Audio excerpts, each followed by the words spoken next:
You needed a reason to get Apple TV? This is the reason.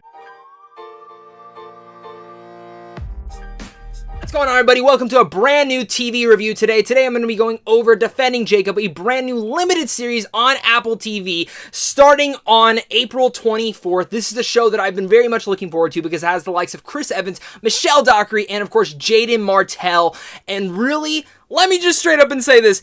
I binged this in one sitting, and I feel bad that all of you guys only get 3 episodes the first day and have to wait week to week because this is a damn show that is incredible. If you guys are new here, though, make sure to comment down below. Let me know your guys' thoughts. Are you guys excited for the show? Are you not? Do you guys want me to do episode reviews? If you do, let me know all down there as well. Make sure to hit that like and subscribe button because I love doing movie reviews. I love doing TV reviews, and I want to make sure that you guys are all caught up to date on all of it. Defending Jacob is a gripping, character-driven thriller based on the 2012 New York Times best-selling novel of the same name. It's about an assistant DA's world who is shattered when his beloved son gets charged with murder. Again, this is a show that really kept me engaged. It's a show that I really loved, and if I didn't already have Apple TV, this would be the reason to get Apple TV. I've been waiting for that show that really is going to take it to that next level, and I feel like this is the first one that has really gripped me, and for once, actually made me sit down and binge this show in one entire sitting.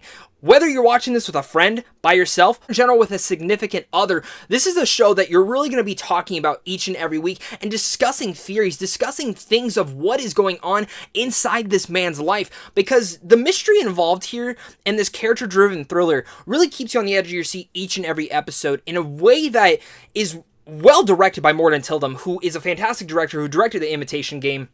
And the fact that this is his next project is just fascinating in its own right, that he directed each and every episode and was really the lead driving director of this to get this project made. It's absolutely superb to see what they were able to do inside this show. This is a show that I really wish I could have watched each episode week to week, because each episode, after it ends, you want to discuss it with someone. You want to sit there and have a conversation and be like, okay, well, this could tie into this. This could be the theory here. This could be a mystery here. And the way that it keeps you really engaged in that is the best part of this. That discussion that this show could have each week is the reason to kind of watch this. And I hope that a lot of people do, because especially after the show ends, many people will want to have a lot of discussions that I know after doing research inside the book, they kept it pretty close, changed a couple things here and there that I actually really appreciated that they changed. I think it actually made the show a little bit better than what they had placed inside the book. But again, nonetheless, I love what they were able to do this year and really carry that discussion and have a really interactive show after you watched each episode. A lot of that is due not just to the storytelling and the obvious clues and the way that it's playing around, because my favorite mystery stuff is when you can play around inside of this world as well. And when they can do that right, it's done perfectly well. But with lead performances like this show, which really outstandingly, Chris Evans shines in this. He is phenomenal. I love what Chris Evans was able to do inside this role. I want more stuff like this from him, and he just killed this role. Michelle Dockery, my God, phenomenal as well. Really, every single performance in here is jaw-dropping great. And this is one of those shows that, again, maybe they could take it over the notch, but they don't. They play it just in a subtle manner that feels so realistic that you absolutely just eat up every bit of their scenes that they have. I mean, really, Michelle Dockery and Chris Evans are just fantastic and deserve some Emmy Award nominations in their books. Didn't even get to talk about Jaeden Martell yet, who really, this is the best performance I've seen of him yet. He's a really promising young and up-and-coming star, especially after It, but this really just traversed him to that next level. There's a couple other stars in here that do pop up that I was quite surprised to see. I don't want to get into spoilers if you've never seen the trailers for them, so I'm going to leave it there, but they do a fantastic job as well. One of the best things about mystery thrillers is when they can carry an atmosphere that is unsettling, unnerving, and shivers goosebumps down your spine as more clues start to come out. And Morten is able to really place you inside Chris Evans' shoes and even Michelle Dockery's shoes and just make you feel like you are a part of this family that is being torn apart by not just the media, but by people in their town. It's a mystery that will keep you spiraling all the way till the end and playing along till the very end as you're guessing and trying to figure out, did this kid do it or is he innocent? Of course, without getting to spoilers, I do want to talk about some cons. Now, necessarily, I really loved a lot of aspects of this. I love the atmosphere, I love the character drama, I love the mystery playing out at hand. I think some people will have issues, though, with certain things that they do reveal throughout the show and maybe question. I think the ending will be a little bit controversial as well as you play along with it. I absolutely love the ending. I think it's going to spark a lot of debates, and I'm all for those debates.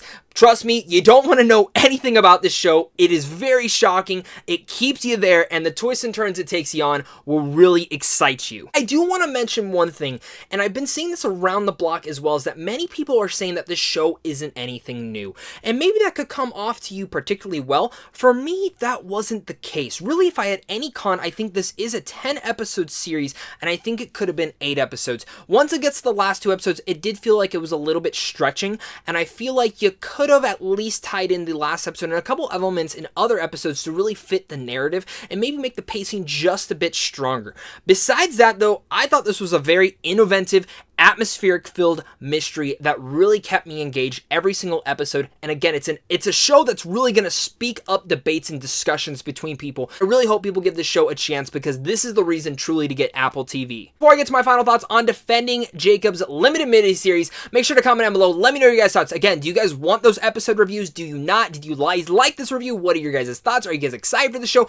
I want to hear all your thoughts down below in the comments, as well as make sure to hit that like and subscribe button if you guys are new here, because I love doing content like this on a daily basis, as well as head on over to Sandwich on Films if you guys are interested in seeing movies early. And of course, just a big thank you to you and a big thank you to my Patreon supporters, because without you, I wouldn't be able to do this. So glad that I can finally talk about Defending Jacob. If you need a reason to get Apple TV, this is truly the reason to get it. Phenomenal performances from Chris Evans, Michelle Dockery, and Jaeden Martell, who are all taken to the next level.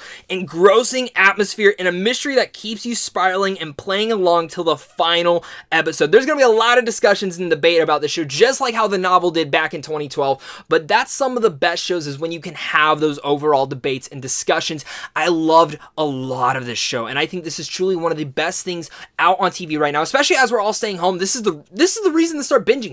You're in quarantine, you might as well stay home and start watching stuff like this. And yes, while maybe it's nothing new, I think the mystery at hand and the atmosphere it creates from Morten Tyldum is the reason to see the show, and that is the unique capability of this. It sends goosebumps, it sends shivers down your spine at certain reveals and twists and turns that happen throughout the show that will keep you on the edge of your seat. Everyone once again shines inside this show, and maybe it could have been a little bit shorter, but still, I'm happy that we got this miniseries, and I think a lot of you guys are going to be as well. So with all that said, I'm going to give Defending Jacob an A. Let me know what your guys' thoughts are on this show. Did you guys like it? Did you hate it? I can't wait to hear your guys' thoughts. Again, do you guys want those episode reviews? Let me know down below in the comments section down below. Thank you guys again so much for all the thoughts. Thank you guys again just for all the support as well. And of course, until next time, stay classy.